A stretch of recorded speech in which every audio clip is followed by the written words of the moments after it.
This second, your company is spending money. Here, here, and here, even here.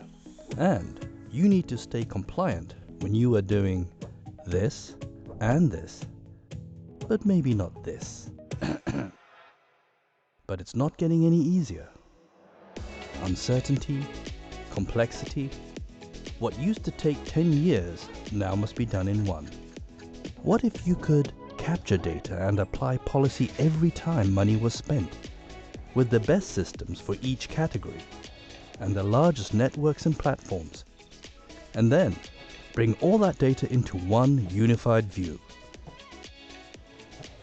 That is Intelligent Spend Management from SAP.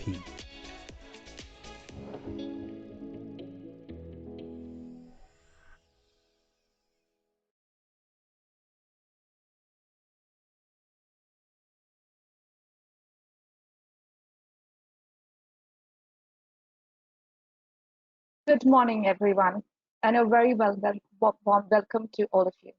I am Prabjot Minhas, and I manage marketing for SAP Concur for the Indian region. I would like to thank you for joining us today for the virtual summit on the path to intelligent spend management. Today, finance, procurement, supply chain, and IT leaders are struggling to manage enterprise spend as regulatory requirements keep changing, data and processes are fragmented, and buying decisions get pushed out to more employees, especially during the current environment.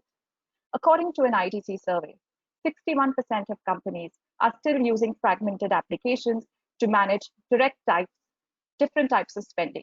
The result is a lack of spend visibility and control across finance, procurement, and supply chain. It is not surprising then that 90% of leaders say their companies could increase spend control, and 87% are interested in investing in a unified spend management platform. As a leader, you're in a position to lead the way to better spend management. We have a unique opportunity today to hear just how we can bridge the gaps. What road do we embark on immediately to help us tide over the current process gaps and inefficiencies? We have been fortunate to get participation from some amazing speakers for our summit today, and I hope that you find the sessions insightful and beneficial. Our intent is to help you gain a holistic approach to enable you to orchestrate and plan for spending and cash flow management across various categories to increase business agility. Before I introduce our esteemed speakers, I would like to take a moment to make some housekeeping announcements and take you through the functionality of this platform. Your participation is important all through the session, so we hope that you stay on. You will see a control panel on the right-hand side of your screen.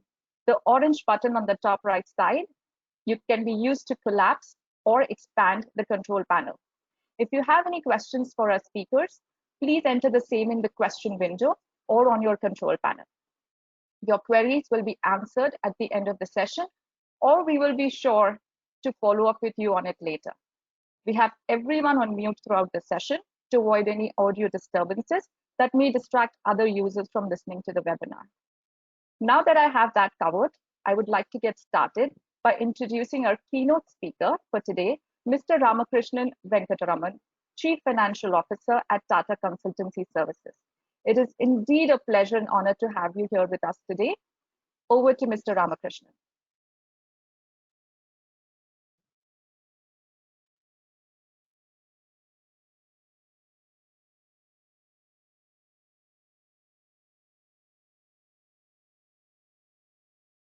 Good morning, everyone. Thank you, Prabjot. Thank you, SAP, for having me today at this virtual summit to share perspectives. All of us would agree that the last few weeks and months have been extraordinary and unprecedented. The disruption caused by the pandemic has been sudden, global in nature, and with severe impact to lives and economies. References are made to the Spanish flu pandemic in the early part of the 20th century, or to the upheaval caused by the two great wars. However, none of us are likely to have experienced any of these events firsthand. The global financial crisis of 2008-9 is perhaps the one we can all relate to, which had a global impact, but of a very different flavor and intensity. The current pandemic has forced economies across the world to lock down completely for varying periods of time. Some sectors, such as travel, tourism, and hospitality, have had complete loss of business for some time. Other sectors, such as non essential retail, manufacturing, have also been severely impacted. Sectors such as essential retail in some formats, healthcare and pharma, utilities, media and communications, etc., have been operating but at varying levels of activity. The financial sector, banks, insurance, stock markets, and other markets have been operational but with constraints such as reduced hours of operation, etc. Government activities around the world have carried on with priority given to managing the pandemic. So, what are the key implications from this tremendous disruption? Firstly, businesses have had to immediately manage the here and now. Lockdowns and closure of airports, etc., have been imposed with very little notice in most countries. So, how does, as a business, cope with the sudden closure of factories, offices, and other places of work? How do you manage commitments and expectations from various stakeholders, including your customers, employees, suppliers, lenders, regulators, and community participants? Secondly, as we are witnessing in the last few days, governments are slowly relaxing the lockdown norms and allowing economies to start opening up. This is not going to be like a light bulb being switched on. It will be more like a knob or a dial being slowly and perhaps in fits and starts turned to bring things back to normal. This may take several months. This is the recovery phase. The actions required by businesses during this phase will be quite different from the earlier phase of here and now, and I will talk about that shortly. Thirdly, businesses have to plan for what happens after the recovery. They have to grow and thrive, since that is the primary objective of a commercial enterprise. They can fulfill many of their societal obligations only if they are a functioning and viable entity. This I would call the revival phase. Again, the actions required in this phase would be quite different from the earlier phases. However, the planning has to happen now. One cannot wait for the recovery phase to gain steam and mature. Many decisions, especially on spend management, have to be made now. So let us see what would be the defining characteristics of organizations which would be able to successfully navigate all these phases. We will also see what the enablers are. We'll also see, as finance professionals and leaders, how does one help, influence, and manage these changes. First is resilience. The ability of the business to bounce back into shape or recover quickly depicts resilience.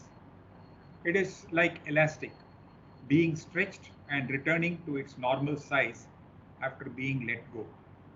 The present disruption is and will stretch every organization significantly.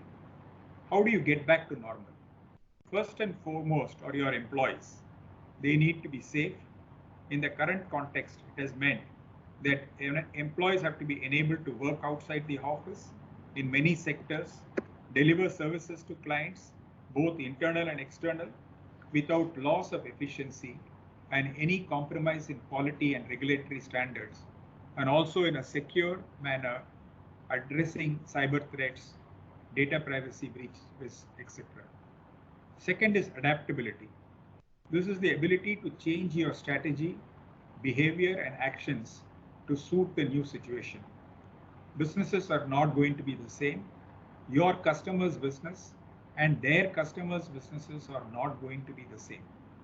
This will apply whether you're in a B2B scenario or a B2C or a B2B2C framework. The time it takes, the trajectory and velocity of the recovery and revival phase will vary by industry and the companies within them. How do we therefore adapt to the new normal, if you will, and ensure that you will grow and thrive. Business models need to be tweaked, new offerings launched, and or new markets targeted without compromising on superior customer experience. The key is customer centricity, to use a cliche. Businesses need to understand what it will take to help their customer, and their end customers in many cases survive, recover, drive efficiency, and manage costs.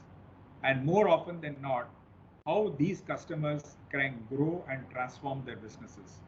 In other words, how do you help customers in their resilience and adaptability journeys? Towards this, one needs to understand the key business or economic behaviors that have already been prevalent and has become even more relevant in these times. Number one is mass personalization at scale, or catering to the expectation from customer to get tailor-made or customized attention and experience.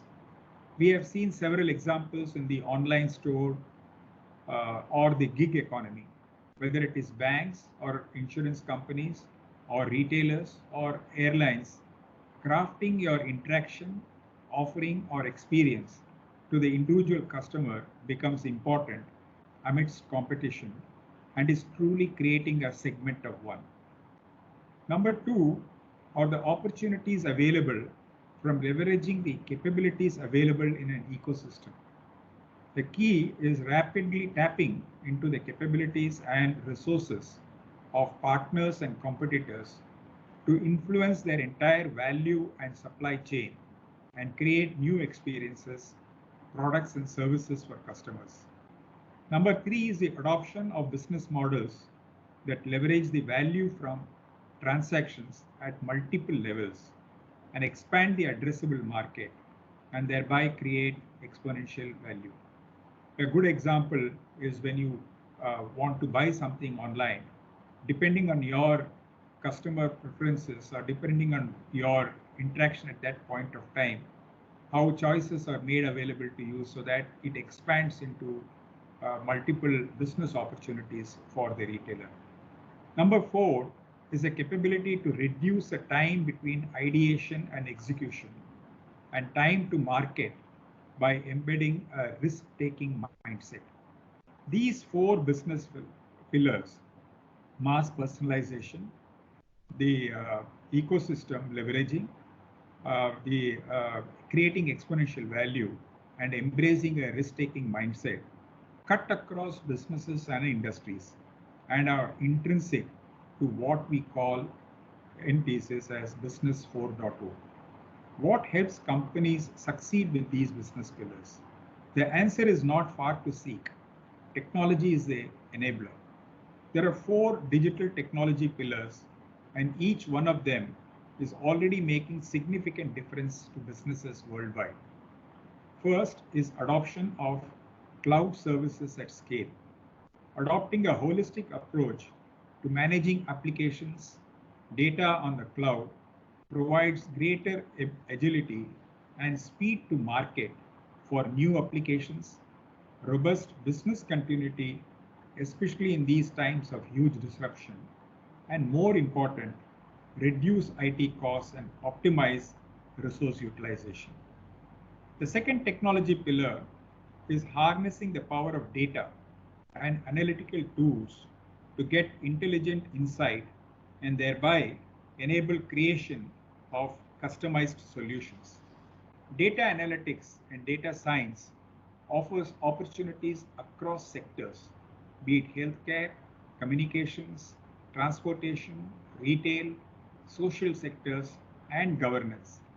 Or, as all of us are aware, data-driven decision-making and data validation have inherent advantages, and businesses would do well to embed the enabling technologies to be able to do that. The third is automation and use of AI. Technologies that can perform three core tasks, namely self-learning and continuous refinement. Second, recognizing both structured and unstructured data, and based on first understanding what such digital data means, derive insights therefrom, and act upon it. Internet of Things or IoT, with use of often inexpensive sensors placed on machines, equipments, vehicles, etc., enables contactless continuous data collection, which, when subjected to analysis, while often on the cloud, brings a whole new set of possibilities to improve efficiency, stakeholder experience, and much more. The fourth is adoption of agile methodologies at scale. Agile is often used in the context of developing technology solutions where continuous iteration of development and testing is enabled. And instead of betting everything on a big bang launch, work is delivered in small but independently useful increments. The same methodology can be adopted across many other facets of problem solving, solutioning, and rapid rollout. This is even more important in the current context. I've spoken about the four economic pillars and the enabling technology pillars, which become the cornerstone for ensuring resilience, becoming more flexible and responsive, and thereby adapt to the new circumstances. These will enable businesses across sectors to recover from the disruption and revive in the new circumstances. As stewards of finance, charged with the responsibility to navigate through these times and help business leaders, it becomes very important for us to understand the power of these business and technology trends and decide on resource allocation, while cost and spend management and cash flow optimization will be very critical in the short and medium term. During this widespread disruption of economic activity, demand contraction, and dislocation of supply chains, businesses need to be able to effectively adapt to the business rebound, capture the demand, and be successful. Trust, empathy, and transparency would be critical in our interactions with various stakeholders, whether it is suppliers and partners, our customers, and above all, our employees. We will have to jointly work through these times. Towards this, the finance professional and teams have a very important role in every organization. I would like to once again thank SAP India for this opportunity to share my thoughts with you today. A good day.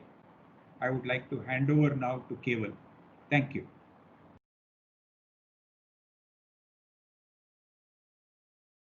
Thank you, Ramakrishnan sir. It's always a pleasure listening to you. Hi everyone, my name is Keval Shah and I head the Digital Transformation Office for Finance and Risk in India. I'll talk about some of the challenges that our customers are facing and how they're going about weathering the current storm and actually adjusting to the new normal. And there are three key questions that every customer is trying to answer. And it's a part of doing an impact analysis and responding to it. That's what most of the customers are trying to do today. Ask these three questions, understand the impact and respond to it. First is, are we safe? Are we resilient enough? One of the key things for a business to be resilient is to understand the cash situation. What is the cash on hand? What is my cash position? What are the inflows and outflows that are going to be in the near term? And really identify the gaps that might be there. So this is the first question that our customers are asking. Second is, how much do we actually need? If there is a gap, how are we going to fix it? What are the banking relationships that we have? What are the credit lines that we have? What can we leverage? Who can help us? Can we renegotiate with our customers or vendors and really plan the liquidity situation going forward? So first is to do an impact analysis, and second is to respond. And the third question that everybody is asking is that, what's the plan? Let's say we do a scenario analysis of what are the possible scenarios. What is our mitigation plan to each of those scenarios? How do we prioritize some of the spend, some of the budgets that we have? That's the third question that customers are trying to answer. And we are helping them with that. And let's talk about cash flow and liquidity gap. How are we addressing that situation? The first thing and foremost is visibility into the cash situation. So to understand what are my inflows and outflows, what are my sources of cash coming in, uh, whether they are forex cash flows. If they are forex cash flows, how are they getting impacted with the forex volatility? If they are from retail customers, then what are the type of those customers? Are we actually, do we have an e-commerce in place? Are we going to actually have cash flows from there? Because customers might not be able to actually visit stores. Uh, what is my commitment to my vendors, right? Uh, what is it that what are the vendors that I absolutely need to pay to continue my operations? What is my liability to my employees? How do I pay them? These are important questions, right? And whether there are going to be, any kind of visibility issues with the current position that you are in is something that we have addressed for our customers. So based on the system data, you can actually analyze your cash positions. So I'll come to that. Second is question that begs is what is the impact? Can I simulate the impacts? If I renegotiate, what would be my liquidity plan going to look like? If I bring in more debt with, let's say, a given interest rate, what is my liquidity situation is going to look like? If if forex rates go up or down, what are my cash flows going to look like? So these are simulations which the customers are expecting to understand what their liquidity plan should be, right? That is the second thing that we are helping the customers with. And the third is to take action, to stop that payment, to reverse that hedge, to draw on that credit line. How can you do that with automation integration in a matter of seconds and in a matter of minutes rather than days, right? That's where the integration and the automation aspect comes into it. So visibility, doing the impact analysis, and actionizing it all through a single system is what we are looking at. So how have we helped the customers? We have liquidity dashboards, which kind of visualize the entire liquidity situation, the banking relationships, uh, ability to predict the cash flows based on the order inflows, the order data that is already in there, the procurement that you have already put in, the bills that you have received, the invoices that you have received, the bills that you have sent out to the customers, the payment terms that you have with these customers. Based on all of that data, based on the treasury instruments that you have, borrowings that you have, culminating all of that together, what is your cash position today and 10 days down the line, 20 days down the line, 1 month down the line, based on this data, is something that is completely automated through the liquidity dashboard. Second aspect that it helps you with is to then do adjustments to that forecast based on market situation, based on negotiations, based on some of the action that you are taking, and really give you a liquidity plan and ensure liquidity. That is the second thing that we are helping you with. The third thing is around the forex cash flows. What is at risk? Whether your hedging policy is right, right? Whether there is cash flow at risk situations. Can you run simulations and see the impact of forex volatilities? Can you run simulations on your DSO, on your working capital, and identify, let's say, some of the top customers that you need to follow up with to increase the cash flow? Some of the top suppliers that you need to renegotiate with in terms of payment terms. So that is where we are helping you with alerting, analyzing, simulating, and trying to act upon it, right? We are also bringing in the integration and automation, wherein you can, stop a payment by sending instructions to the bank. You can reverse a hedge in your system and send that instruction to the bank instantly. You can draw on your credit line by giving a payment instruction, and that goes to the bank or to the concerned party immediately. Supply chain financing is something that we are helping the customers with. So we have multitude of I would say areas where we are helping customers like Ultratech, like Tata Steel, like who have put together these treasury processes and treasury analysis that they are leveraging in the current situation. The second aspect that we have discussed with our customers is the entire planning aspect. There is a constantly changing situation and a constant collaboration that is required across the multiple stakeholders in your business. So how do we respond in the most agile manner, to put together a plan in the most agile manner, to reconfigure and do the analysis in an agile manner? That's where constant collaboration is important. That's the first thing that we are trying to address. The second thing is analysis, multitude of analysis, uh, break-even analysis, scenario analysis, uh, KPI analysis. How are we going to reconfigure the targets? How are we margin cost analysis? What is our break-even point? What is our if there are 8 or 9 scenarios that are possible, what is our plan to respond to all of those 8 or 9 scenarios? So now you don't need just one budget, one plan, but multiple plans, right? So how do you do that is something that we are helping customers with.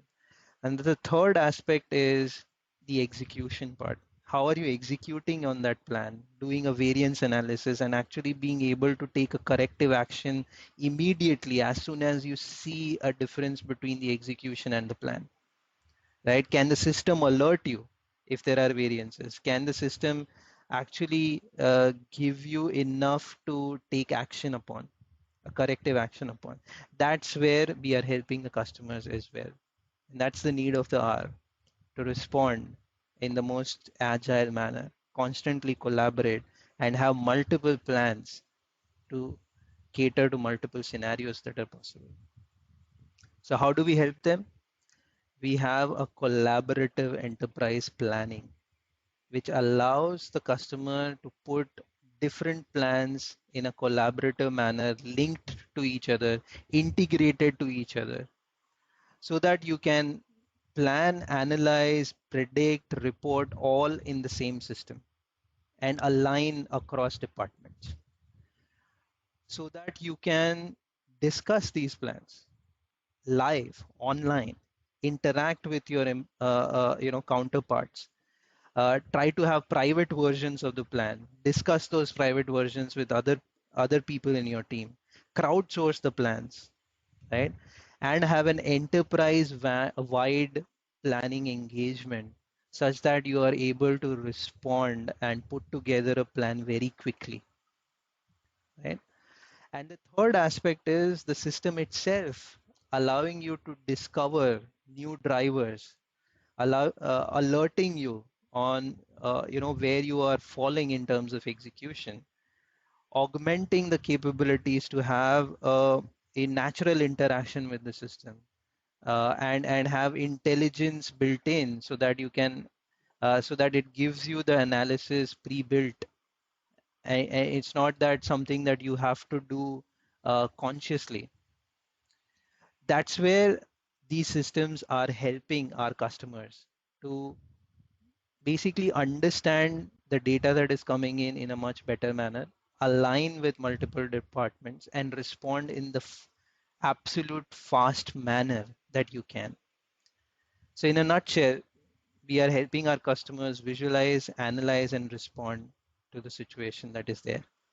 This is a huge value for our customers and their well-being and the business's well-being. To further elaborate on, how our customers are being helped or are leveraging technology to understand invisible spend, I would invite Brett Wheeldon to throw some light on it. Thank you so much for your time. Over to you, Brett.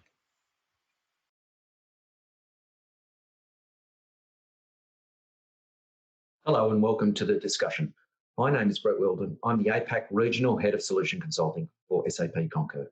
Firstly, I'd like to thank you all for giving us the time today in your busy schedules. I really do appreciate it. Today, I would like to provide some insight into what the consulting team here at SAP Concur are being asked to solve in the context of spend management. Also, a little bit about what we're hearing from businesses across the APAC region, of course, within India, and the fact that we are certainly hearing 3 distinct business gears. And to finish, I'll share some specific Indian market metrics we've very recently mined from the SAP Concur Data Warehouse. These are great because they can be used to quickly identify orders of magnitude of potential optimization. Okay, so let's talk about the 3 speeds, starting in first gear. So this is short-term normalization. For most right now, this involves stopping and acutely controlling spend. Instant cost visibility, and not the traditional weekly, fortnightly, monthly reports. We're talking about real-time targeted requirements on demand. High focus on mobile too, being able to empower information into the hands of people who manage costs on a daily basis. There is a very high focus down to a transactional level. Of course, without a digitized platform, it's very difficult to do this. Second gear. So this is a shift from those immediate needs of bunkering down and starting to look at the next level of intelligence within the business. So some examples, how can Concur, for example, support central service centers? So these are technology driven now, not business re-architecting, but businesses looking to centralize services using technology as a catalyst. Business capability with location independence. So people being able to do what they do, process what they process, irrespective of the location. There is a real scrutiny on financial operational costs.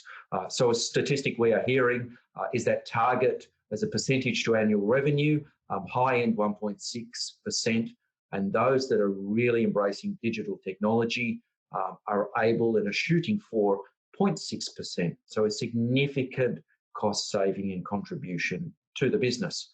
And third gear, top gear, and businesses are already talking about being prepared essentially to bridge that gap from where we are now to the future. So there is a focus on resources being redeployed and repointed to revenue generation activities. So making them more efficient, activating automation, and then using these resources with retraining to be applied to revenue generation activities.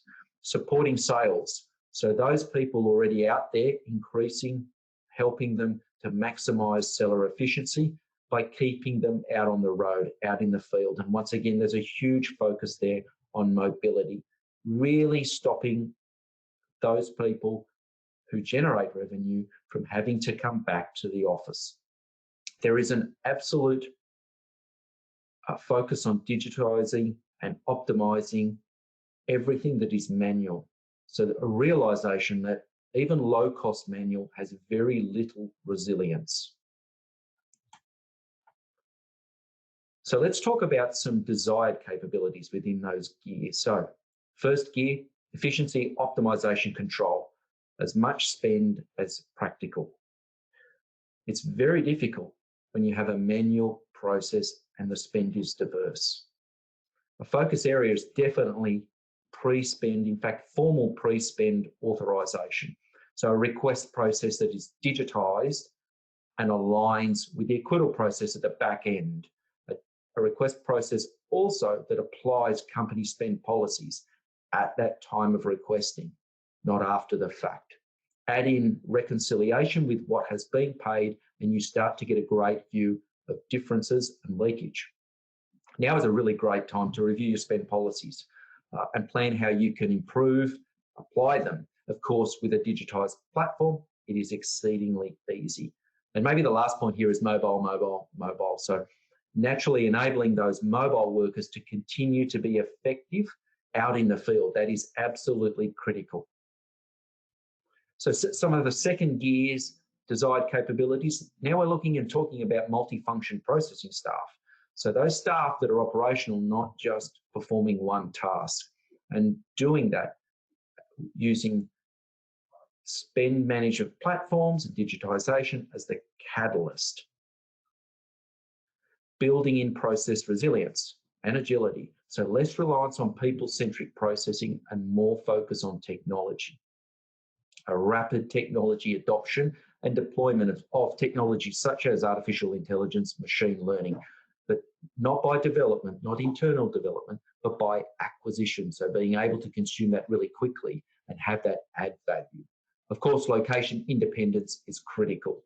We all know that. Being able to do what you do, irrespective of where you are. And maybe the last point is projects that drive continuous improvement.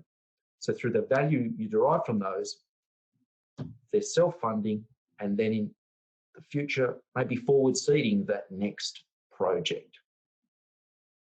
Top gear capabilities. So digital finance from the edge to the core, either core out or edge in. It doesn't really matter. Spinning up services just in time across that horizontal and vertical axis. So scaling up and down with volume and across that portfolio of products. That's really important. Diversity and speed is key there. Maximizing vendors' portfolios. So taking advantage of the leverage in integration, for example, that you may have already made. The other note that we are hearing is kind of agility as a culture. So the ability to digitize really fast and get to 80%. And coming from a very, very manual process and practice, there is a huge return. And then being okay with 80% as those laws of diminishing returns step in, not worrying about trying to be absolutely perfect. Virtual processing teams. So irrespective of location, again, these teams can be glued together via technology. Really hot topic, employee-initiated spend. So I just read a recent white paper from Gartner, and they essentially confirmed the top 3 categories of cost that will be returned when revenue begins: hiring, travel and expenses, employee expenses, and CapEx. And what we're hearing and seeing and being asked to help with are really kind of 2 opposing forces at play here. So we have a force which is companies constantly trying to control, rein in, manage spend. And of course, on the other side of that coin, we have vendors making it easier, more accessible for employees to spend. So what is an employee-initiated spend? Well, essentially, any spend that your employees make on behalf of the company, and they can come in the form of travel, non-travel expenses, items purchased outside those traditional purchase order processes, items paid with a corporate credit card, perhaps procurement card, virtual card, cash out of pocket. It's a very long list, and it's extremely challenging in a non-digitized environment.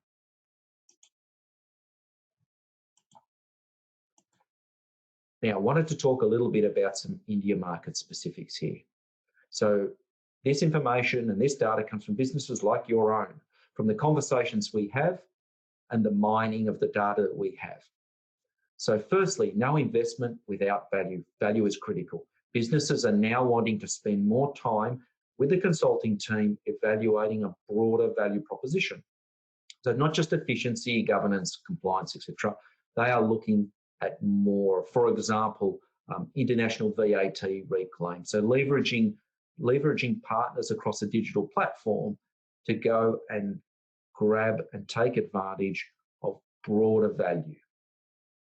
Card programs, so taking advantage of rebates, for example. So increasing card adoption, of course, you need to have the management protocols and systems in place for that. And then building the case to digitise spend management. So we are certainly spending more time working on those economic models to do that. So we are being asked to provide more tangible, achievable savings. They must be off the back of market-specific metrics. So no averages. The data must come from businesses like the ones we are talking to. In-year self-funded, fast, strong ROI and paybacks. That's a given, really. They want projects that are not only self-funding, but forward seed funding that drive continuous innovation cycles. And scalability, so elastic computing models, really the cloud, being able to scale vertically and horizontally, as I mentioned, as the business requires. Those consumption models are critical. So I'd like to finish with a few local metrics. So as I mentioned, we've just completed a data mining exercise. This data provides really true spend insight. It's around the patterns, and of course, most importantly, it unlocks the potential value. So let's talk about duplicate invoices. Interestingly enough, in India, we see the highest rate of all markets around the world. This really highlights the need for investment into digitisation, and then, of course, leveraging those inherent AI, ML technologies that a platform should have. That really helps to then identify, find, and drive out that cost leakage, those missing costs that have been costing your business. Card programs. Now, this is a topic that comes up in most conversations, and there is huge value in a well-structured card program. An example, typically invisible to businesses, duplicate expenses, transactions. We see rates from about 1 to 2.2%. However, where there is low card adoption, a low card adoption situation, that percentage can triple, and that is significant. Cards will certainly increase your liability insight. Detail and speed, card transactions flow in daily, and they provide a higher quality of data, which in turn, of course, provides accurate transaction matching, reconciliation to pre-spend requests, to receipts, and ultimately increases transaction validity. Okay, I'd like to finish with a quick summary. So firstly, digitise your spend platform. Know what, when, where, and how you spend before, during, and after it's spent. Drive change. Now you have unlocked spend visibility. Drive governance, optimization, compliance via that platform. Take advantage of the speed for change digital promotes. And thirdly, build business robustness and resilience. This is really critical. Moving forward, take advantage of the efficiencies a digital spend platform unlocks and drive continuous business improvement and capability.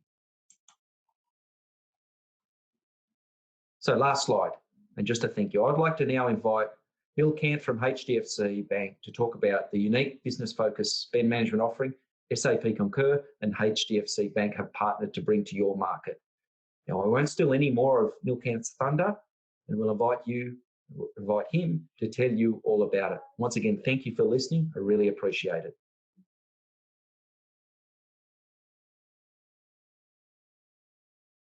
Thank you, Brett. And I must congratulate SAP Concur for organizing this thoughtful virtual event. Over the last few decades, the global economy has evolved at a rapid pace.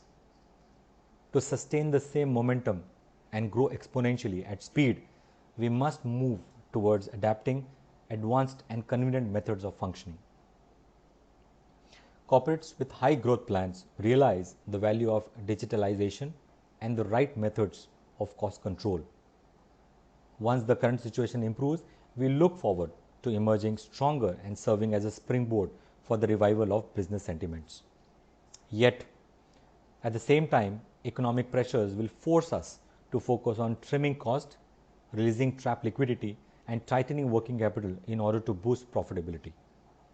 More than before, it is now we feel a stronger need to connect with all of you and share how a new emerging trend of commercial card usage as a preferred payment method will help you overcome these challenges.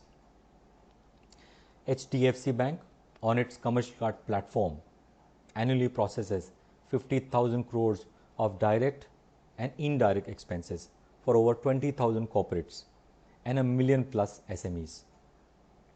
Our aim is to provide our current and future clients with a broad range of perspectives and thoughtful analysis of emerging best practices, which we see as adding measurable value to them, and perhaps more importantly, to provide collection of viewpoints that puts these trends into a broader and more strategic context.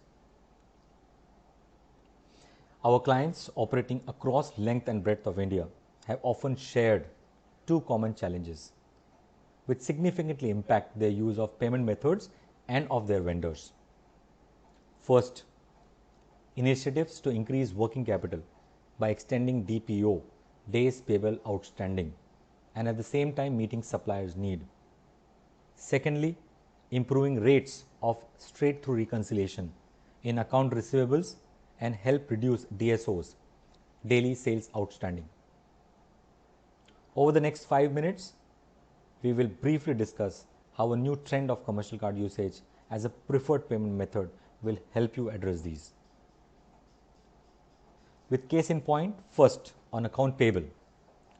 Almost all of our clients unanimously revealed that there is a significant improvement needed in managing direct and, more importantly, indirect expenses, especially in those where automation of the payment process is limited and its integration with the ERP system had not happened. Reluctance to change may have arisen due to its centralization of account payable process, with staff dedicated full time to the task of processing payments. As a result, there may have been limited consideration of alternatives. That being said, there is always a focus on increasing their DPOs wherever possible.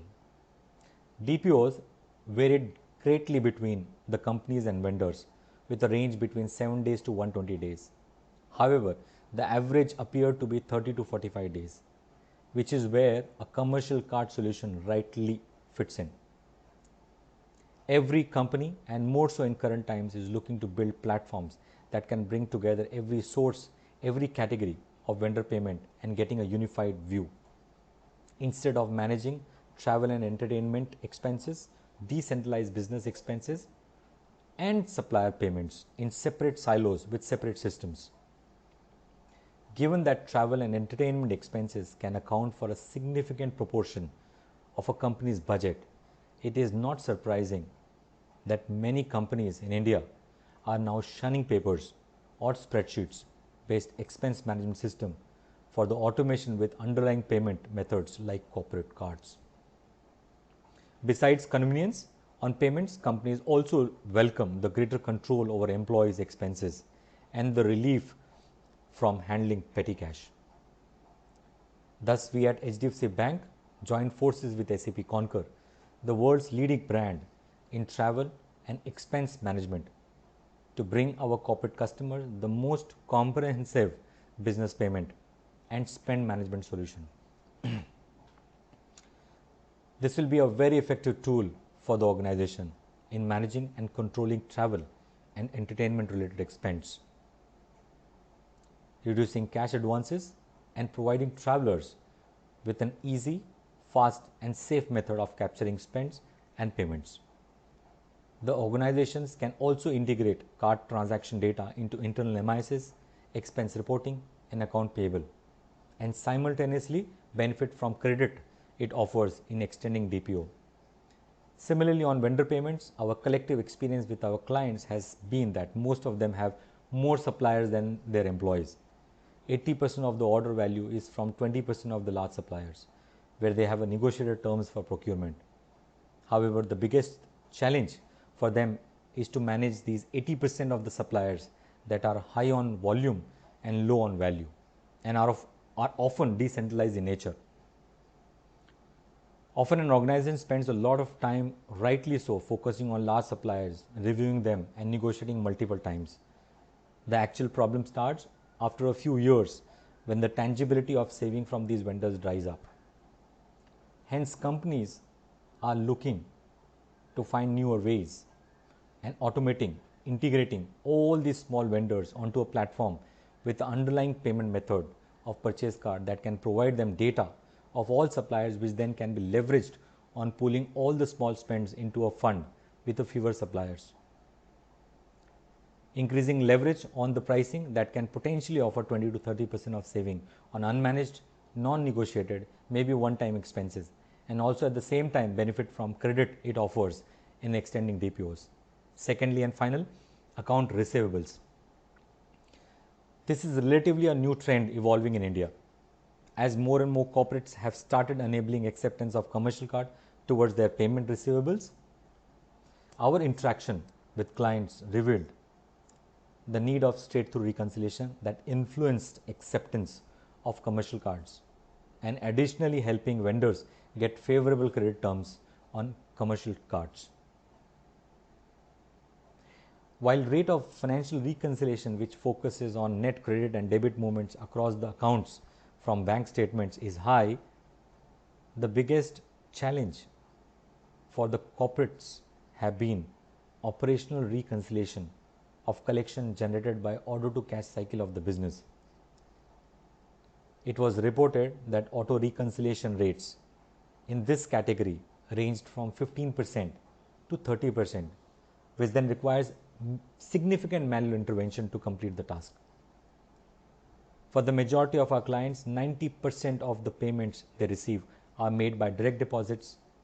However, with direct entry, the remitter behavior is key, and companies which look to improve straight-through reconciliation have to invest in educating their remitters on what information and references should accompany payments.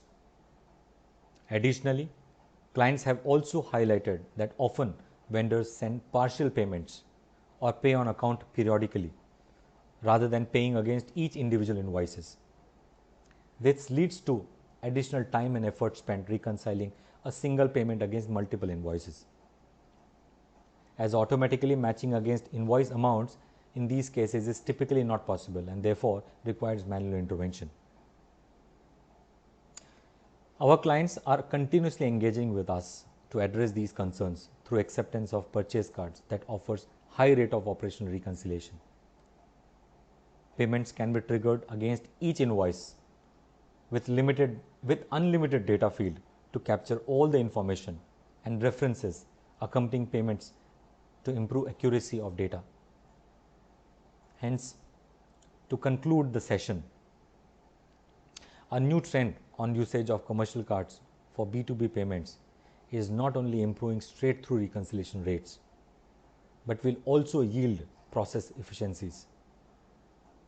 At the same time, helping business manage working capital through extended DPOs with improved terms to their suppliers and reducing DSOs with freeing up vendors' credit lines. Thank you so much for your time today. It has been my pleasure to be a part of this session. I would now like to invite Venkata Subramaniam Srinivasan, Director, Value Management at SAP Ariba. He will be presenting on opportunities for CFOs to plug cost leakage and create value. Over to you, Venkat.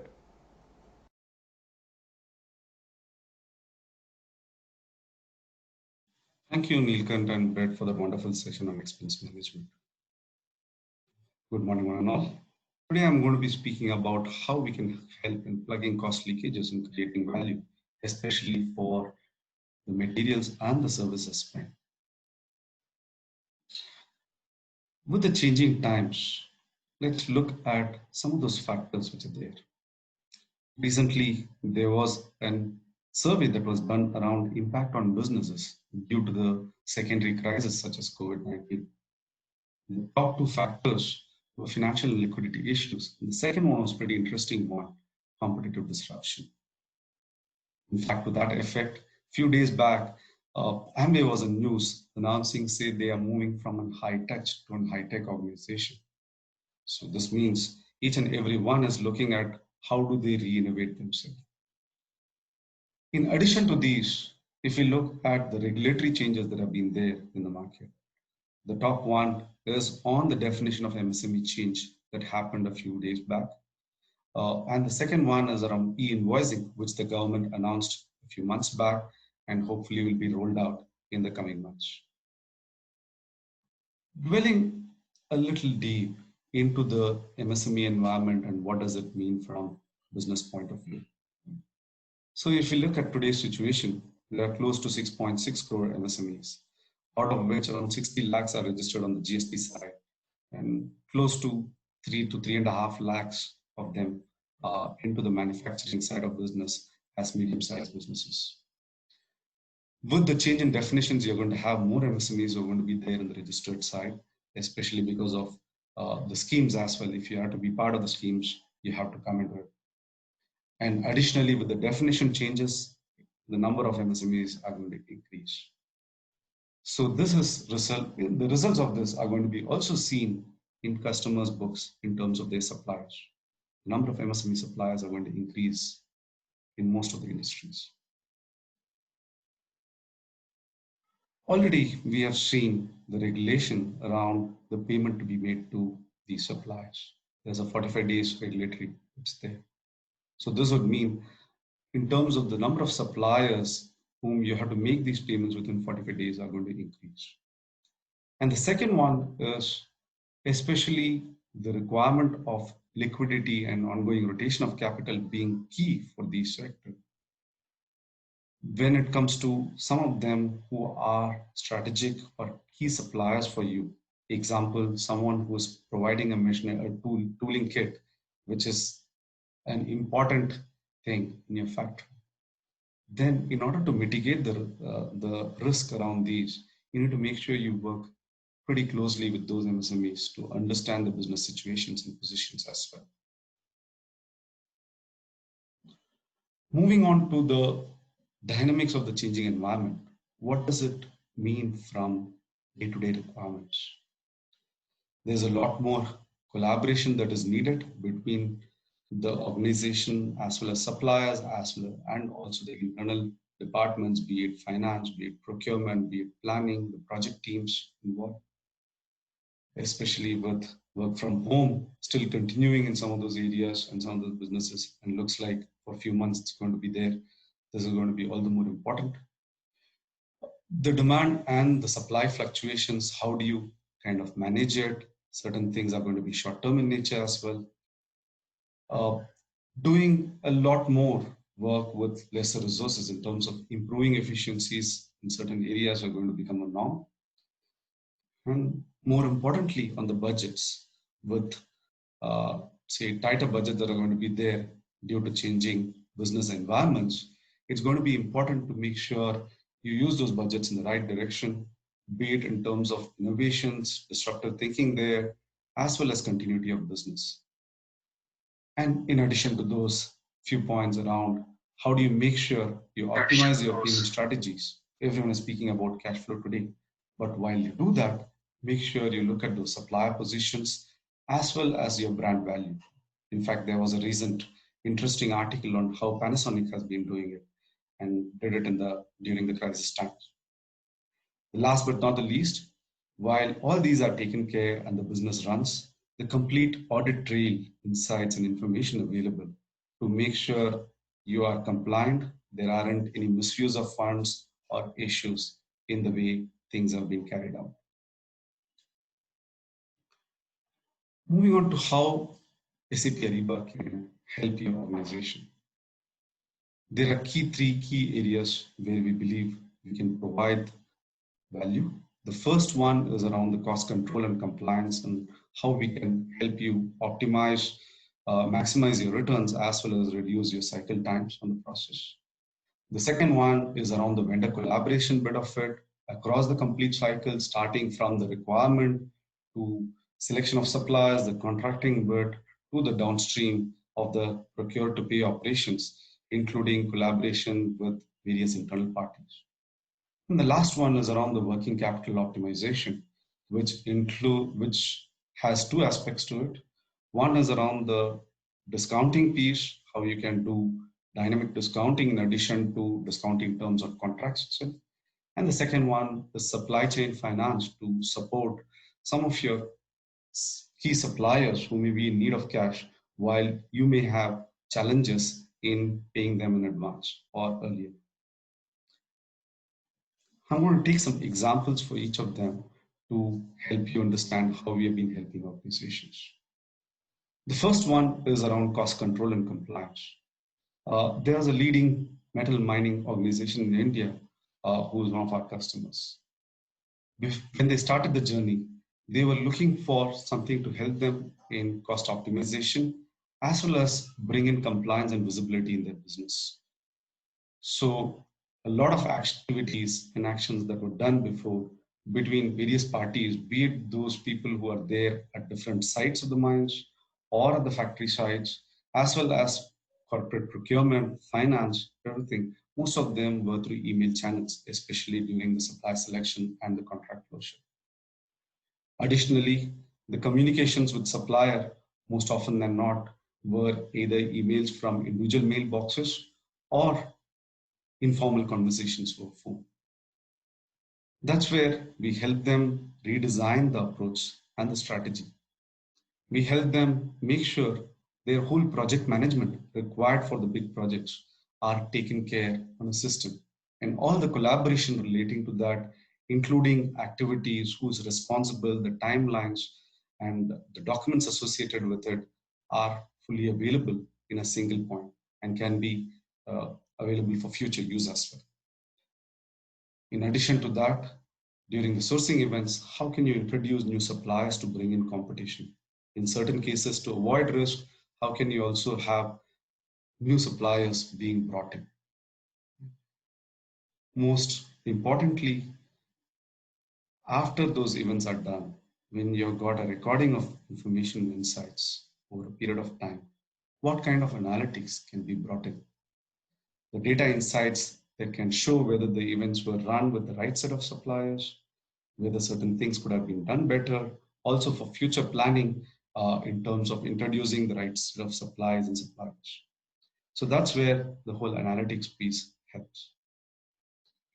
So the customer has been able to get almost like 5 to 10% average savings on most of the categories, in addition to the bigger aspect around visibility.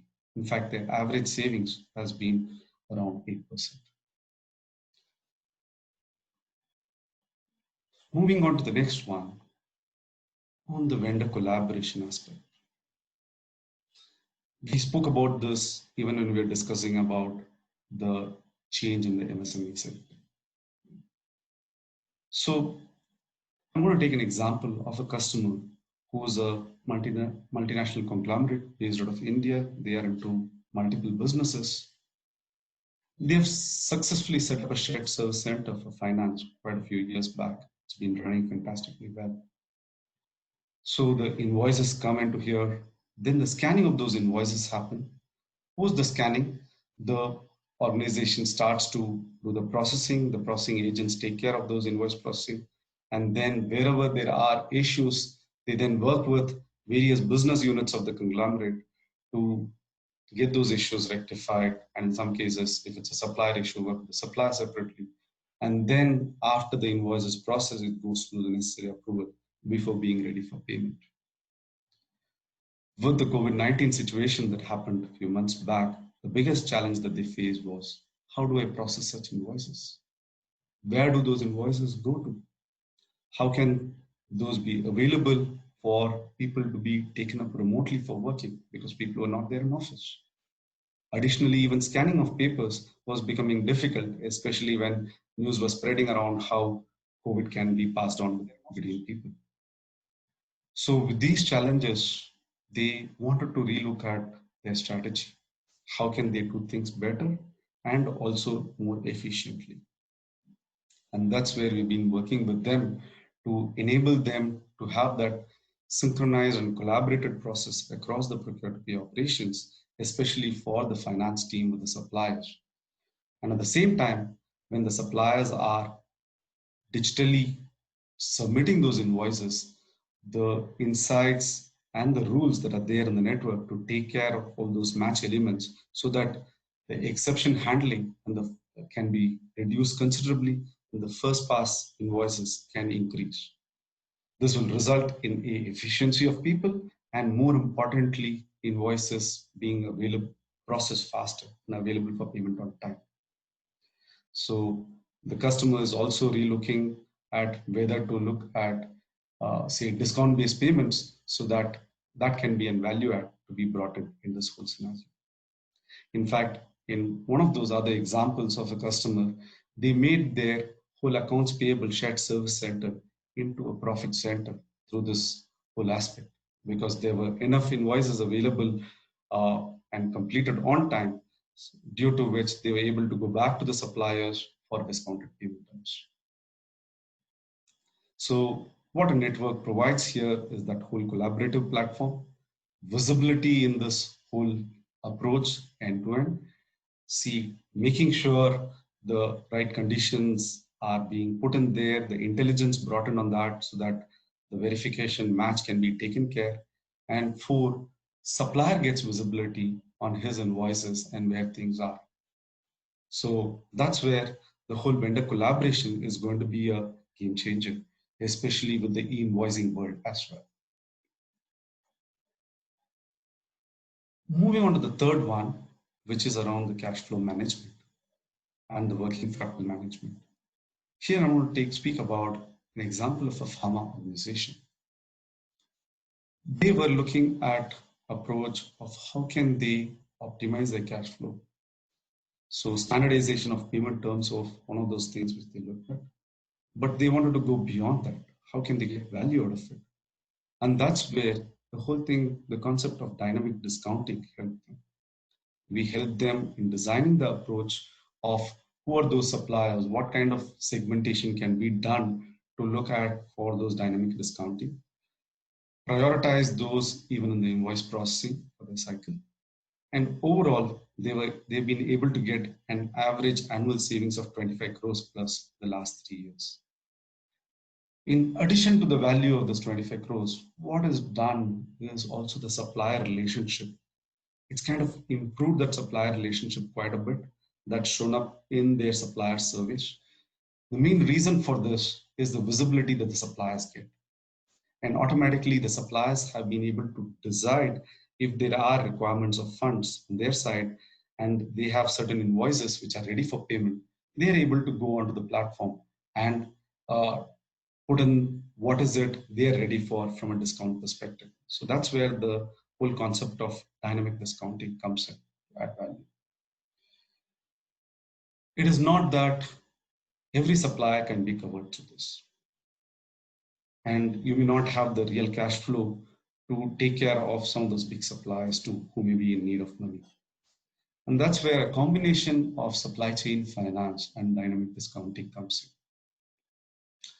in. In terms of supply chain finance, we do have our collaboration with Standard Chartered Bank. So what we do as service together is not just provide a technology solution or the service. We also help customers to design this whole approach and make sure the value hits customers much.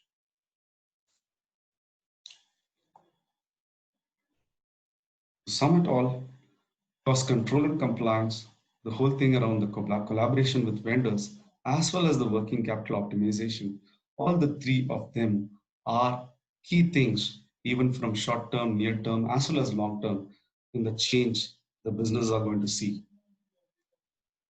Thank you all of you. Now I'm going to request Abhishek Ghosh to speak a few words about what the PwC has been seeing with customers during this COVID scenario.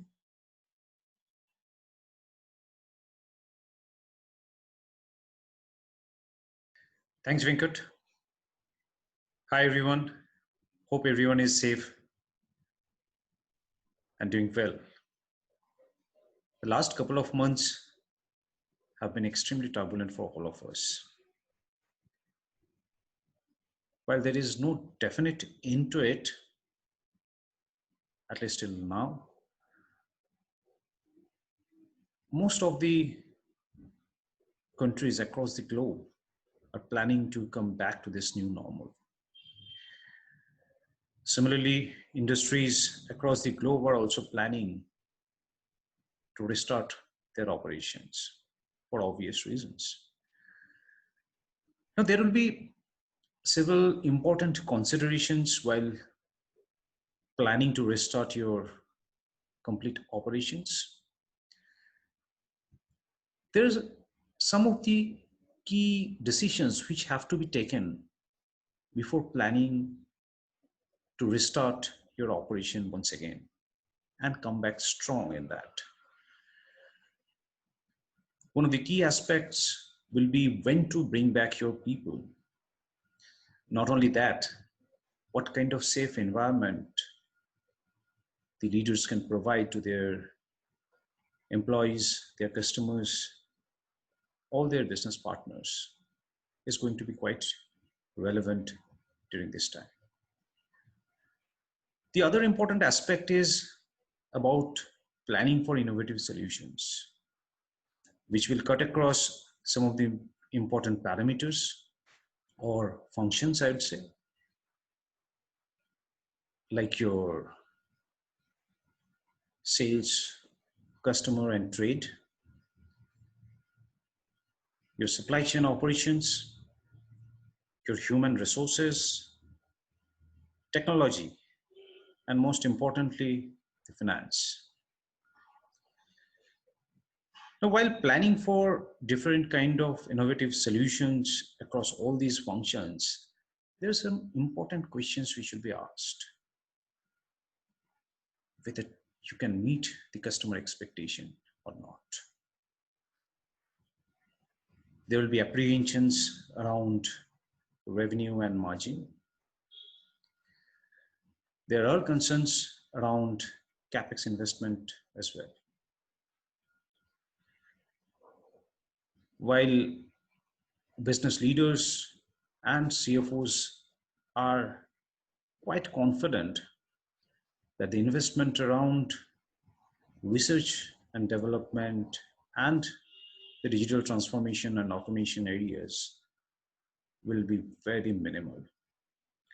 And that gives us an idea of the importance of automation and newer solutions which are going on in the minds of the business leaders.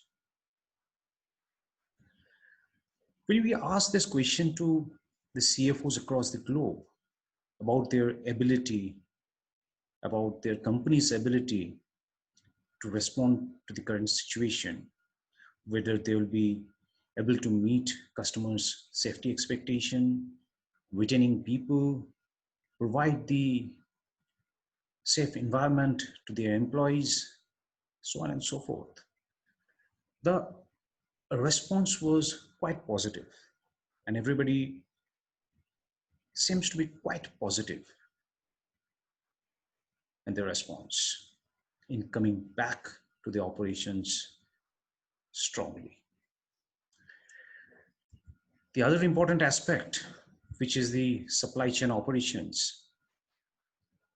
When we speak to the business leaders and CFOs across the globe, we found the focus is more around the spend. While planning for optimization into the cost part or the liquidity, as Venkat was mentioning, there are some of the key strategic elements which has to be considered while planning for the overall supply chain strategy. First of all, alternate or additional source of supply. How businesses are ready in that part. Secondly, the financial and operational health of your suppliers. How much the companies are aware of that. Next is the contractual obligations. What kind of commitments are there into the existing contracts? How you can renegotiate those? How you can best leverage those? How much protection do you have? And in all these aspects, while talking to the CFOs, we found that automation is going to play a very important role. Like for source of supply, be it additional or alternate source of supply, what kind of data you are available at this point of time? How much you are accessing that data? That is going to help you in planning for that alternate or additional source of supply, which is the plan B for you.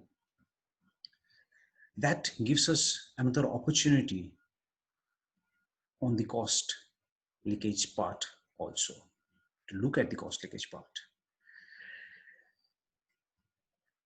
So data is becoming very, very important during this period of time.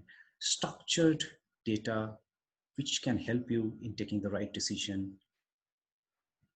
in a quick manner. Similarly, on the supplier health side,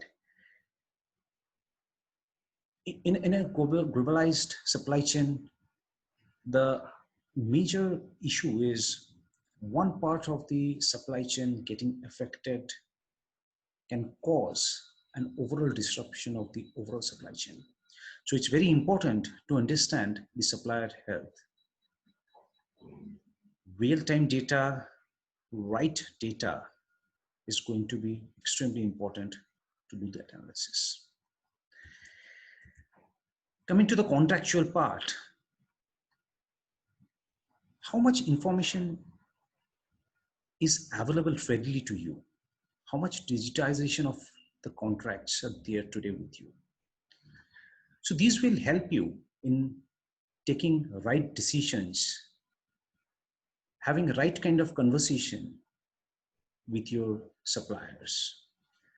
You can evaluate the kind of flexibility that is there for you. How much downside protection is there for you? That is also going to be important. Now, all these parameters lead to one single agenda, which is the automation or digitization of the supply chain operations. The more you have a digitized environment in your supply chain, the more you have access to right and real-time data. And that will eventually help you in taking the right decision during this crisis time. With this, we are entering into a new target operating model, which will be very relevant in this new normal. We believe that sustainability will remain very high on the leaders' agenda. Couple of other points like agility and entrepreneurial mindset, along with collaborative approach, is going to be the mantra for success in the coming days. With that, I'll conclude it today. Thank you and stay healthy.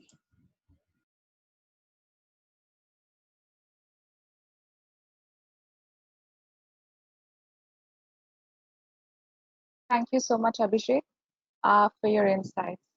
I would now like to introduce Mr. Rohit Bagade, Chief Financial Officer at SAP India, who's graciously agreed to moderate the panel discussion for us today and will be introducing the rest of our esteemed panelists. Over to you, Rohit. Perfect. Thanks, Prabhjot. Good afternoon. Are you able to hear me loud and clear? Yes, we are. Yeah. Perfect. So again, thanks a lot. Welcome, everyone. Good afternoon. I hope you are all having a great summit. Welcome to the panel discussion. The topic for today is adding intelligence to spend management for a holistic view and great employee experience. We have a wonderful panel assembled here. We are delighted to have 4 esteemed panelists to discuss today's topic with me. Let me introduce them one by one. We have Mr. Nitin Parekh, who is the CFO of Zydus Cadila. We have Mr. John Mulhall, CFO of Tata Chemicals. Mr. Lakshmi Narayan Achar, Head Planning and Cost Management at ICICI Bank. And Mr. Krishnan Ramachandran, Senior Vice President F&A and India CFO of Hinduja Global Solutions. So thank you for joining us for this panel discussion, and thanks a lot, panelists, for giving your valuable time. Finance leaders have historically been seen as stewards of a company's financial reporting and forecast. While these are very important for today's CFO, CFOs are also expected to work more closely with the company's leadership team in developing and implementing strategies for success based on data that today's technology provides. As I say, there is a short-term, medium-term, and a long-term strategy. And this is like playing a cricket match when you play T20, one-day international, and test match cricket. In the current uncertain situation, the CFO's ability to impact company's operation gives them a key decision-making role.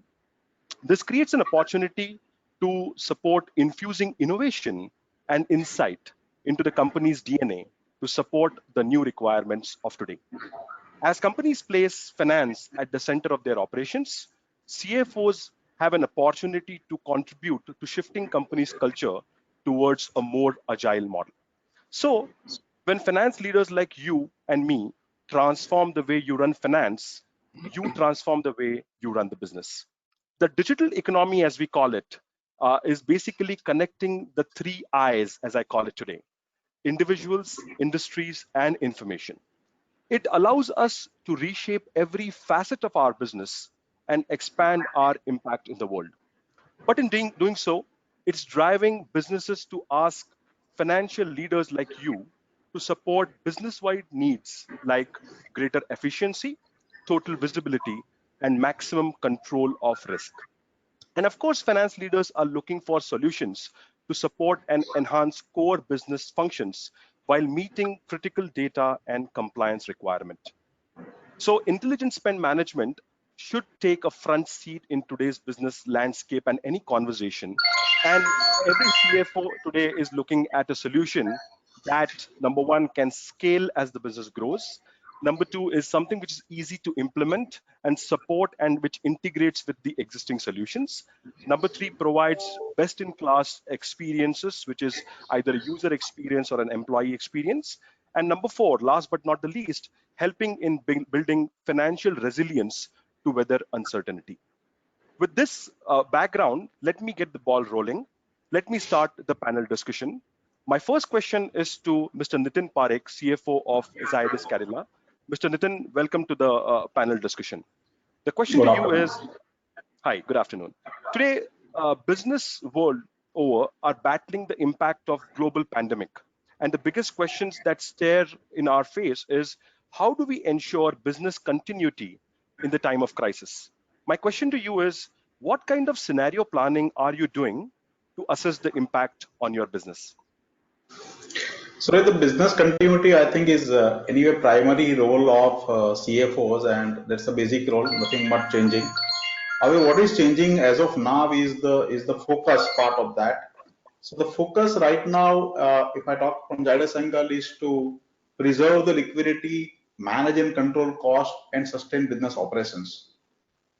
We, being a pharma company, we are fortunate that we are covered in the essential, drugs, and therefore, we are in a position to continue the operations during lockdown also.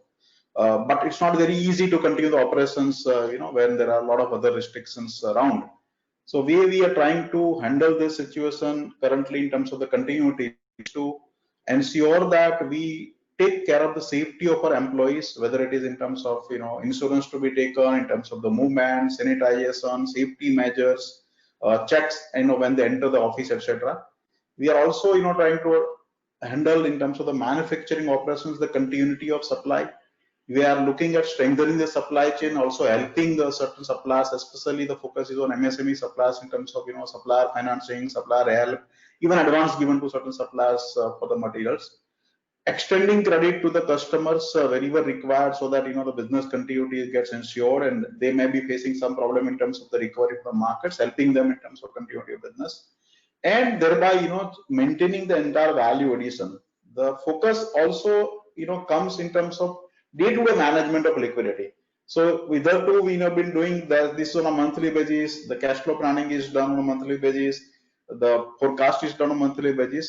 The scenario analysis now works more effectively and more minutely, in that sense that while there is a 3 months, let's say, rolling forecast of revenues, cost, and cash flow, what is additional today is that this is converted into monthly and then weekly.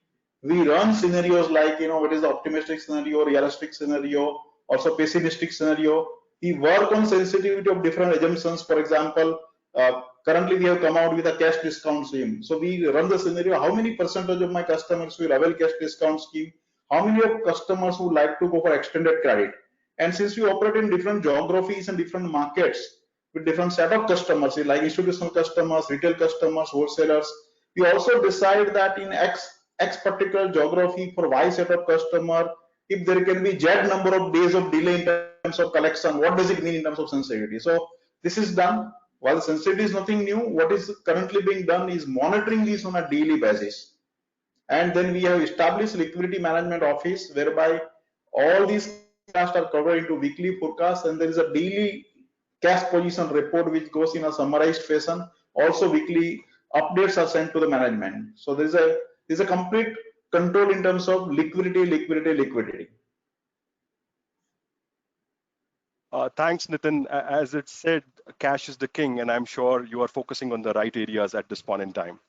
All right, so let me bring in John into this discussion. So John, the next question to you is, what are some of the challenges that the finance function is facing today with respect to spend management, and how are you as finance leader gearing up to address and overcome them?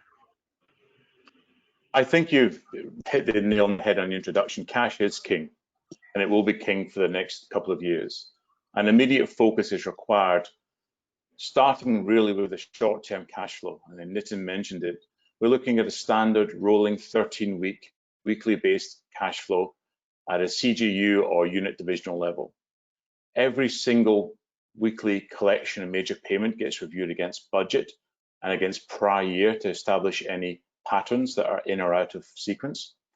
What are we spending today? And can you stop it or can you reduce it? What commitments have you made, and what options do you have to mitigate or defer that expenditure? And if you do that, can you quantify the effect on your future plans? You have to be able to do this today. Are your suppliers still viable? Who owes your money and how quickly can they pay? Are they still viable customers in the future? And is your credit management policy still appropriate? And how are you communicating with the late payers? From your internal processes, how frequently are you clearing bank reconciliations? You can't wait for month end now. These are daily processes that you can manage, and the hygiene is incredibly important today. Looking at your purchase order spending authorities, do you have daily reports of what has been spent, how it's been ordered? Do you want to remove the authority for high ticket purchase orders? But then you're trading off efficiency against control. Again, something to manage. Are you capable of managing that level of detail at your position? So that's your internal side. From the external pieces, can you draw down on any existing finance facilities? With new facilities, you're probably looking at 4 to 8 weeks credit clearance. So what can you access immediately? Now, what government options are available? International governments, the UK, the US are offering loans or other finance facilities. RBI is doing something similar for the banks in India. And also, how can you bring channel financing in to support your customers and your suppliers to make them viable on a long-term basis? And then you bring these two together and you try and make a day job. Once you've established the basics, how do you automate these? How do you regularize these very, very manually intensive programs that you're implementing? Customer supply monitoring, cash monitoring, purchase order policy and credit policy adherence. How do you make sure you're catching these as an early warning of potential problems coming up? How do you bring in real-time analytics and policy control into your system, which we discussed earlier in the session? And finally, this should not be a surprise to any finance group. This is what we do normally. It's just perhaps the level of intensity that we have today, and also the attention of the board. So there's an opportunity to get backing for investments in your systems. Today's the day to go ahead and go with that. Thanks. Perfect. Thank you, John. I could capture most of the points that you mentioned. You mentioned about cash flow management, visibility, liquidity, cost control, supplier risk, data integration, policy adherence, audit, etc. And believe me, I think very consistent theme across most of the companies who are navigating their way through this pandemic. Which brings me to a very important point. I think there are 4 odd things that we can do as part of spend management process in terms of how do we make it more efficient and effective. One is basically employing a nimble approach to managing data, embedding intelligence from end to end, connecting across the business and not having a siloed approach, capturing data beyond the 4 walls. So we also are very much required to look at the supplier profile, the banks, the third parties, etc., and easily adding extension and enhancement. So again, thanks for sharing your perspective. Krishnan, let me get you in on the next one. How are you fulfilling the risk, compliance, and sustainability charter of your business?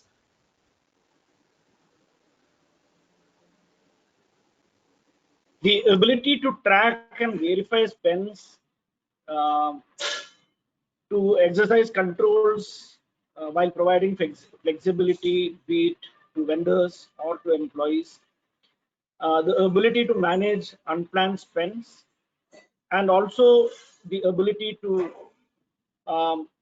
adhere to quick reactions to settle demands.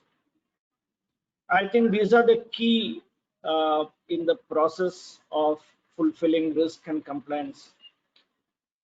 Adding intelligence to our systems also help identify behavioral change.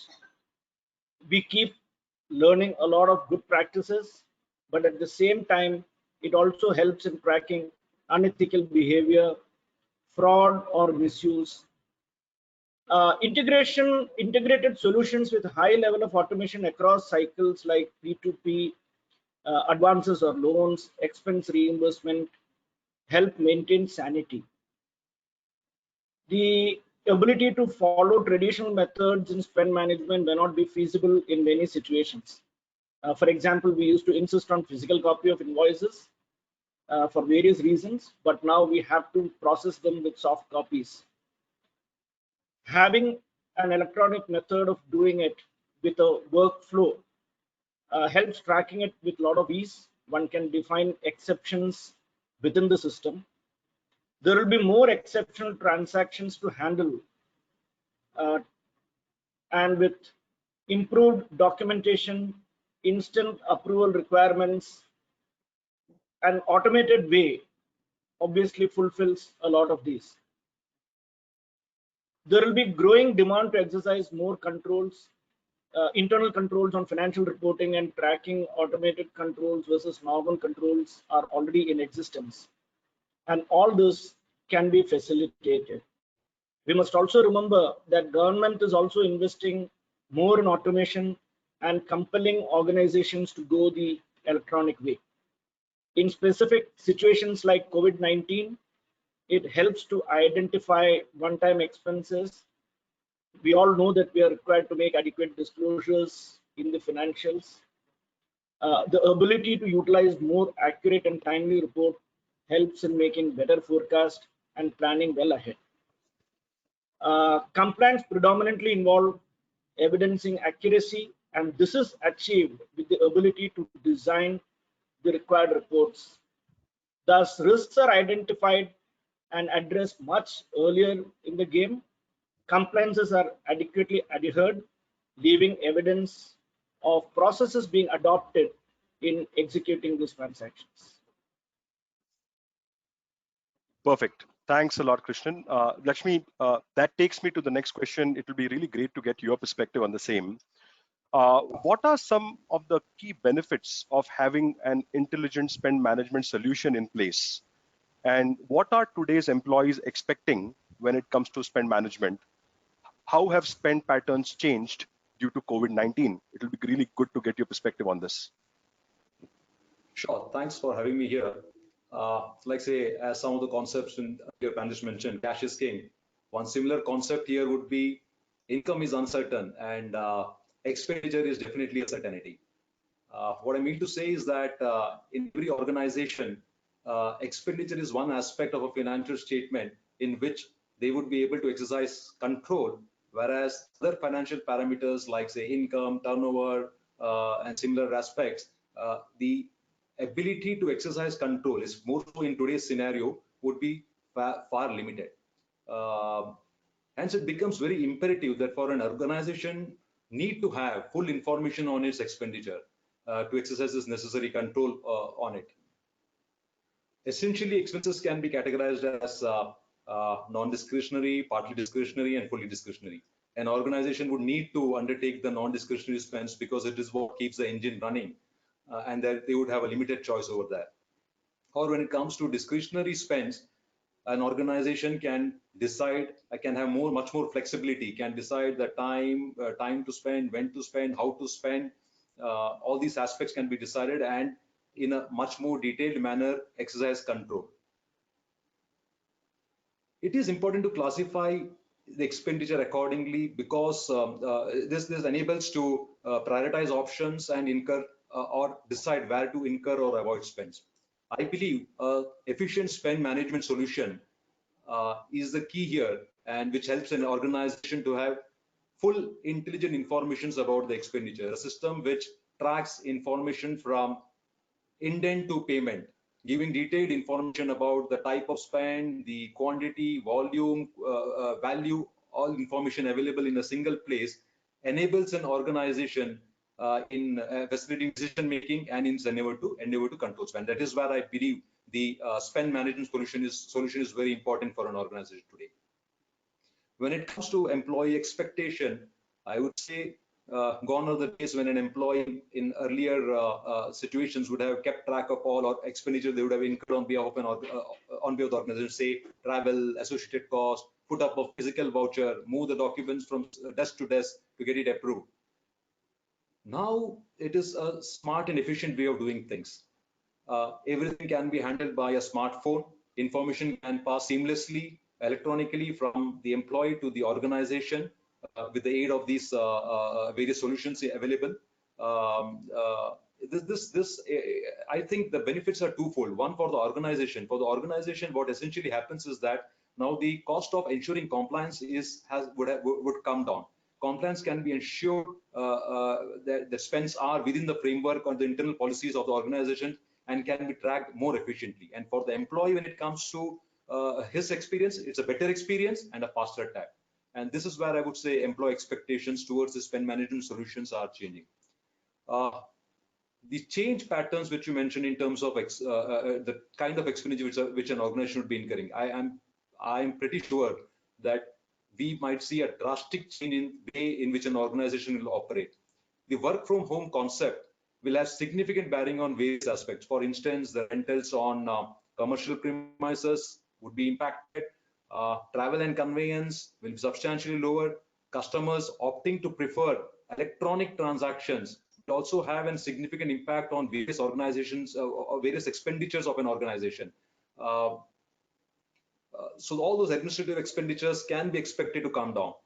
But this would be aided by technology, and hence a shift in expenditure would move away from many of these categories, earlier categories, towards technology. Technology expenditure could be higher, which would essentially be providing efficient solutions to organization. In fact, like say the investment in the IT infrastructure would to a great extent shrink the physical infrastructure of an organization, ensure the business continues with a better efficiency as well. My take on this is that the cost to income ratios and various other cost metrics may see a drastic improvement based on present scenario which we are envisaging. Thanks. Thanks, Lakshmi. My view on this is, if you look at intelligent spend management, I think it includes three capabilities, right? Number one is managing every source of employee spending. Number two is managing it across categories. And obviously the third one is bringing that data into one unified view. From a better employee experience standpoint, we keep hearing that better employee experience is good for business. And here are some of the statistics for you guys. We typically, with better employee experience, we see 17% higher productivity, 21% higher profitability, 4.3x increase in earning per share, and 24% lower employee turnover. One additional point that I just wanted to add to what you said, Lakshmi, is millennials today, who now represent the majority of workforce, are instinctively comfortable with artificial intelligence, and hence it is very important for us to use a intelligent spend management solution that really creates a better employee experience as well. With that, let me go to Nitin. Nitin, my next question is for you. The rising complexity in managing financial spend data hinders our ability to view or analyze it.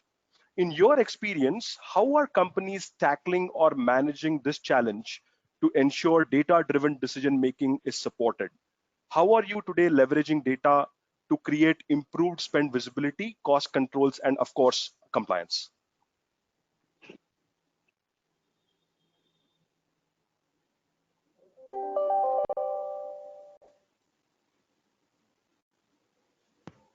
So complexity of various spend management items not very easy to manage, and use of technology and tools, I think, is becoming must to keep track, get the visibility, and also manage and control the cost. In today's time, what we have done is to classify the expenses in terms of major items and put the priority order. For example, we have priority of payments starting with employee payments, then statutory payments, then all plant utility related payments to ensure the continuity of manufacturing operations, then payments for materials and supplies which are critical, and fifth categories are all kinds of discretionary payment, whether of revenue nature or capital nature, but which are of must to have category. Now this must to have category, we have put the authorization matrix in terms of going to the MD's level as of now, and all other 4 items are at CFO's level in terms of management.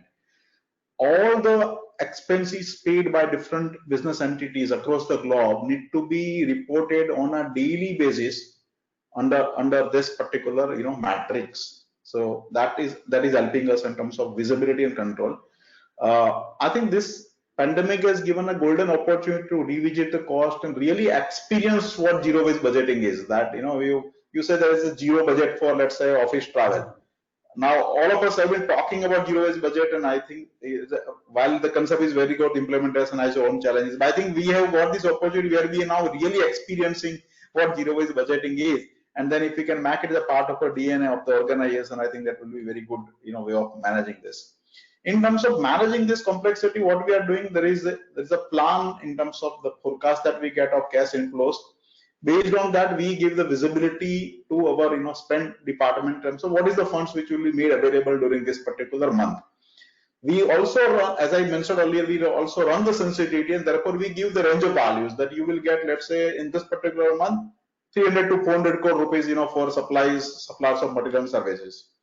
That's the visibility part. But then we work on a week-to-week basis. So actual inflow of first week gets utilized for disbursement in week 2. Inflow of week 2 utilized for outflow of week 3. Therefore, while there is a visibility and there is a control, both we are trying to achieve. So the visibility is a total level, but actual disbursement and commitment takes place based the actual collections which you have done.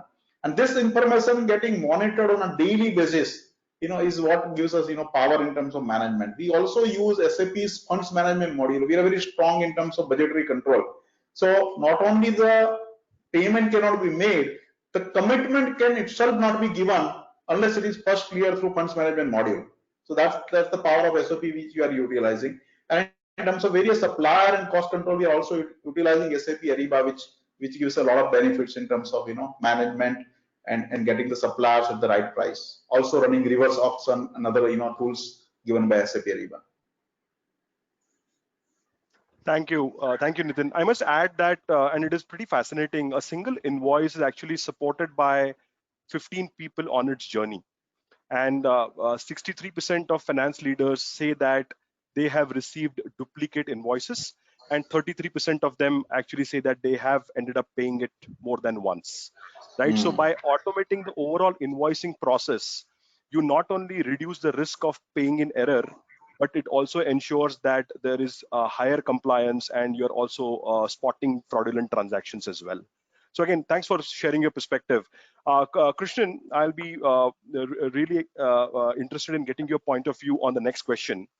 What role has technology like machine learning and artificial intelligence played for finance leaders? If you can give some examples on how these technologies are helping in enhancing employee experience as well as improving productivity, that would be great. Technology has always been an enabler to manage business. But with the advent of machine learning and artificial intelligence, it provides a fantastic opportunity to scale. Artificial intelligence has given the ability to make automated real-time decisions and respond instantly. It has especially shortened the time taken to process large volumes of data, and also helps in identifying varied patterns of usage. Some of the examples could be mobile enablement of employee-related transactions with finance. Banking has changed so much that some of the millennials probably have never visited a bank. Payment gateways have changed the way we think about financial transactions. Business have started to extend their arms to control the finance cycle. Already multiple systems are talking to each other in deciding the action on various guidelines and parameters. Artificial intelligence and machine learning are deployed on transactions in O2C, P2P, employee spends, general ledger entries, cost allocations, compliances, and MIS reports. It has, in fact, added in improving intelligent forecasting and designing accurate and timely reports. One of the key activities in the finance organization is to leave an evidence of transactions or processes. And one of the struggles the finance folks face is an important activity called reconciliation. One of my earlier mentors defined reconciliation as walking from point A to point B without knowing the path that was walked and then struggling to trace it back. Automation has eliminated reconciliations in many areas. It has reduced transactional entries, resulted in more accurate and timely reports, accurate forecast, and better decision making is facilitated. So now the question is, how are employees, what is the experience of employees? Employees who are part of the finance organization have lesser hassles in recording transactions or preparing reconciliations or leaving adequate evidence. Therefore, they are now involved in brainstorming and decision-making activities. They experience the satisfaction of having grown in their jobs. They also carry a wow feeling that they are part of the progress in technology, and work has suddenly become more interesting. Employees who are customers to the finance team have experienced faster responses and turnaround time, simple processes to follow. The general experience has significantly gone up, and they feel that they're treated better by the finance team, and that's an important feeling. It has improved the ICSAT scores significantly for the finance team as such. Perfect. Thanks a lot. Lakshmi, anything that you would like to add to what Krishnan said? 2 points. I believe technology is a key influencer for finance leaders as well. These concepts like machine learning, artificial intelligence have essentially helped significantly in improving the business performance reporting and also financial reporting. Routine activities, which, like Krishnan mentioned, some examples of reconciliation, very similar aspects, which have been automated using robotics and machine learning, now have made resources more productive, and ample time now being available with them for facilitating business decisions, analyzing business information, and business performance. Now, I believe this has also helped in investment decisions for organization, as the ability to predict business outcomes linked to external environment, has improved significantly.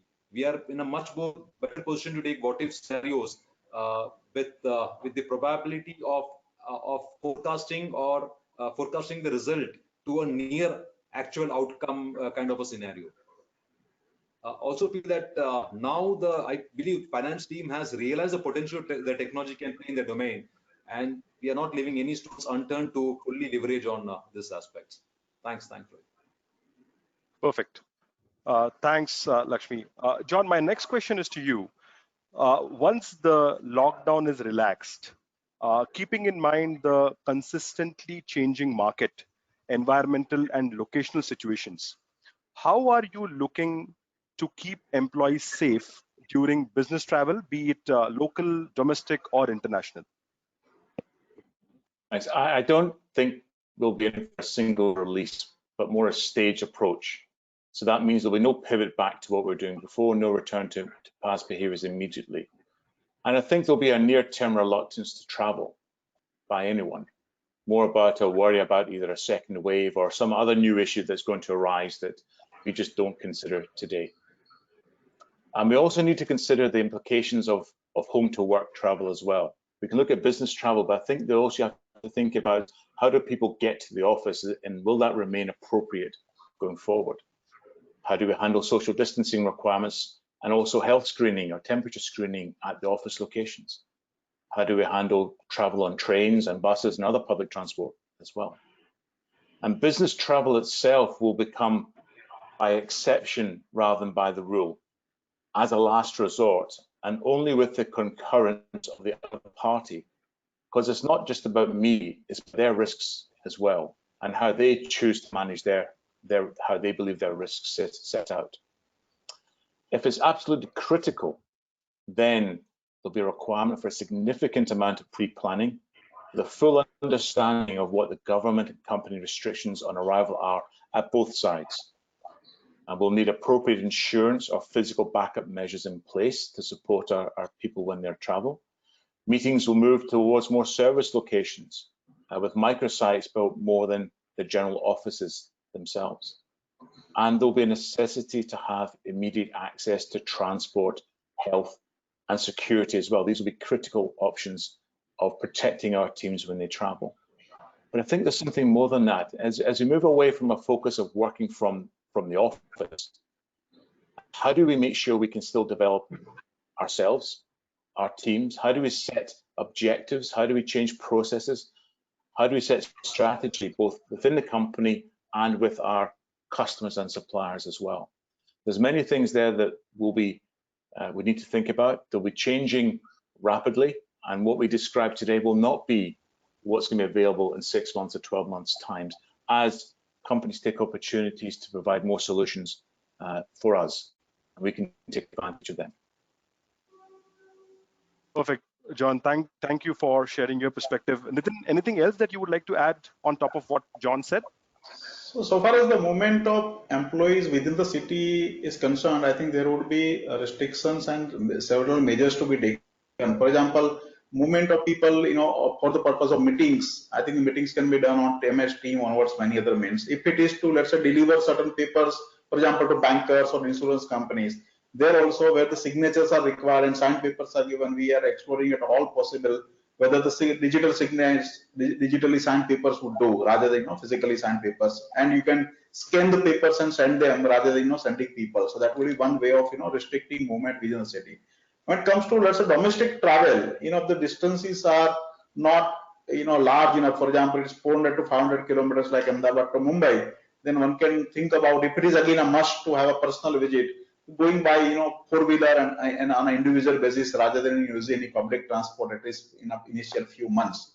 When it comes to foreign travel, I think there is something like a temporary and permanent. Temporary in the sense that there are going to be restrictions, almost not having a foreign travel for next few months before the vaccine is found and the disease gets under control.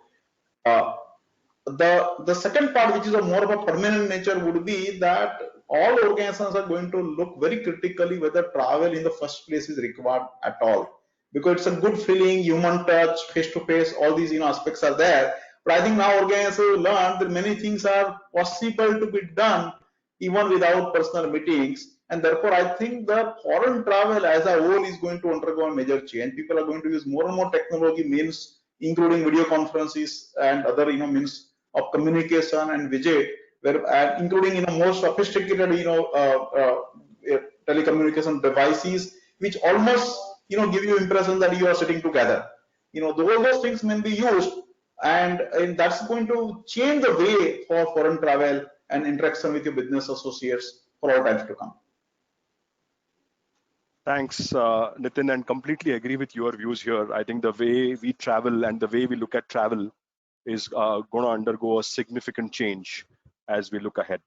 With that, we have time for only one question that we can answer from the question is posed by the audience. The question is from Avik Roy. The question is, agility in response by the finance team is key to manage the intensity with which internal and external stakeholders are expecting support from finance team. Can the panel share perspective on how the finance teams are becoming more agile? What kind of tools are being leveraged for the same? I will just open this up to the panelists. Anyone would like to take a shot at this particular question, please? So I'll go for it. I'm audible? Yeah. So essentially, I believe Yes, finance plays a key role in an organization.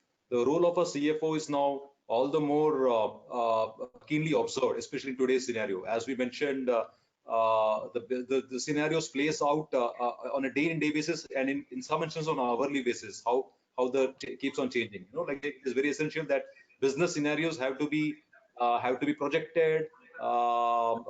Various what-if situations has to be established, and accordingly engagement with the various stakeholders of the organization need to be taken up, just because, like say, any situation where how does the organization respond? So that kind of an scenarios building would be done by the finance team, by the CFO's team, and projected to their business counterparts to evolve a solution with which the organization can move forward confidently to meet any scenarios, any situations. And I think this is where the role of CFO and the finance function is more critical, especially because they have all the information, they have the ability to understand, judge where the organization will move, how the industry is responding, and all those informations they are in a position to assimilate and put it across in one seamless manner. And I think that's how the finance team can play a very important role in these scenarios.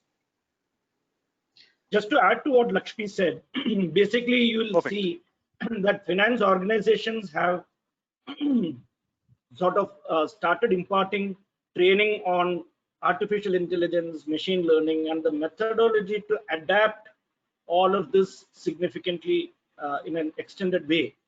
And that helps the finance organizations to respond to various internal customers, and also help redefine the processes to support the new way of adapting technology.